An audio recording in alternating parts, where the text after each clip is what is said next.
hard work to get this done and through the legislature. I'll start by giving a brief update on our recovery efforts from this weekend's tornadoes. I was in Cave City, Kansas, and see how the state could help those who were impacted. Tragically, we lost 3 Arkansans this weekend, with several dozen others who were injured. Our prayers are with the families of those who were impacted by this storm, and the state will continue to work closely with them over the course of the next several weeks. I've declared a state of emergency and released $250,000 from our disaster relief fund and deployed state police and National Guardsmen to help those areas. I've also spoken with President Trump and DHS Secretary Kristi Noem, and will continue to work with our federal partners to help in those relief efforts. This is not going to be a quick recovery. It will take time, but our message is one that I learned from my dad. We will take care of the people first and the paperwork second. And so if you are in need, please get word to us through your local officials. You can also go to helparkansas.com to ask for assistance or also to offer assistance, and we will get you help as quickly as possible. Our number one goal will be to take care of those who have been so tragically impacted over the last several days. Now moving to a very different topic, but also focused on taking care of and protecting our citizens. Today, we are announcing the Defense Against Criminal Illegals Act. This is our state's plan to hold violent criminal illegal immigrants accountable for their crimes. President Trump is cleaning up Joe Biden's disaster at the southern border, and Arkansas will have his back. Over the past 4 years, we saw the most catastrophic border crisis in American history. Day after day, month after month, millions of unvetted illegal immigrants entered the United States from practically every country on earth. There were more than 10 million illegal border crossings, more than 3 times every man, woman, and child here in the state of Arkansas. Thousands of those illegal immigrants were known criminals, and hundreds were from the terrorist watch list. I saw the border crisis firsthand when I visited with Arkansas National Guardsmen stationed at the Del Rio sector in 2023. They were there as one of the 2 missions we sent to the southern border during my first 2 years in office. On paper, the statistics are staggering. In person, the situation is even worse. Our guardsmen, our heroes, were put in 100-degree heat every day working to keep our border secure. I heard from Border Patrol agents managing facilities designed to hold 1,000 illegals that were packed with twice that number.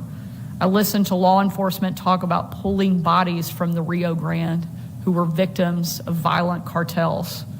I personally watched hundreds of illegal border crossers enter our country as we stood there. Luckily, America now has a president who takes border security seriously and has personally overseen an essential shutdown of the southern border. Illegal crossings at the Del Rio sector that I visited are now down 99%, and illegal border crossings are at the lowest level ever recorded. Unfortunately, there are still millions of illegal immigrants in our country. We've seen what happens when Arkansans fall victim to violent criminal illegals. Just in January, state troopers arrested an illegal who was on the run after striking a law enforcement officer. We arrested a gang member from El Salvador last November. And most tragic of all, this past September, Little Rock nurse Jennifer Ann Morton was on her way to work when she was killed by an illegal immigrant who was deported during the first Trump term and later came back and was driving drunk. These crimes didn't have to happen. Violent criminal illegals have no place in Arkansas. And under this administration, we will make sure that they are held accountable. The Defense Against Criminal Illegals Act will slap enhanced penalties on illegal immigrants who commit additional crimes while in our state. We'll expand our sanctuary city ban so that no place in Arkansas, including unincorporated areas and counties, can be a safe harbor for illegals. And we will mandate that Arkansas law enforcement participate in the federal 287 program so that we cooperate better with ICE and expedite deportations. After only a few months in office, President Trump has brought law and order back to our country, and Arkansas will continue to partner with them and help lead the way. I want to again thank the legislators who worked so hard to draft this legislation, and I want to especially thank our law enforcement for their support. You are on the front lines of defending our state, and we appreciate all that you do to keep us safe on a daily basis. I'll now turn it over to Representative Kavanaugh and then come back up and take a few questions. Thank you.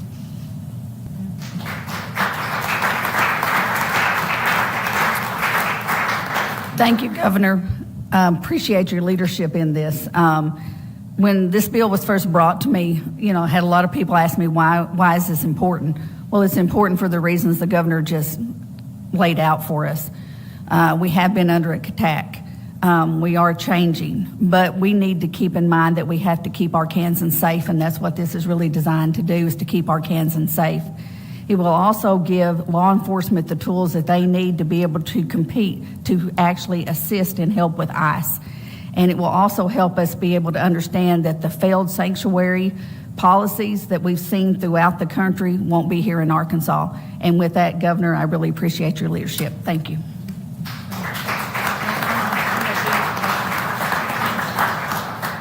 Thank you. We'll take a couple questions if there are any. I'll let you answer that. Yes, Senator Hester, who couldn't be here today, has filed it. I think it's SB 428, I think. My understanding is as soon as he gets here, he'll go through the normal process and he'll get it ran. Thank you.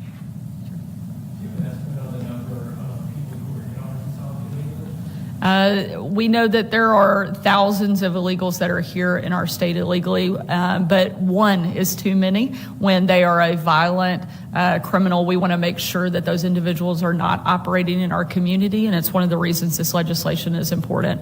We've seen multiple instances, several of which I named in the opening comments, where those individuals hurt and impacted Arkansans, and that's what we're trying to prevent and make sure don't take place.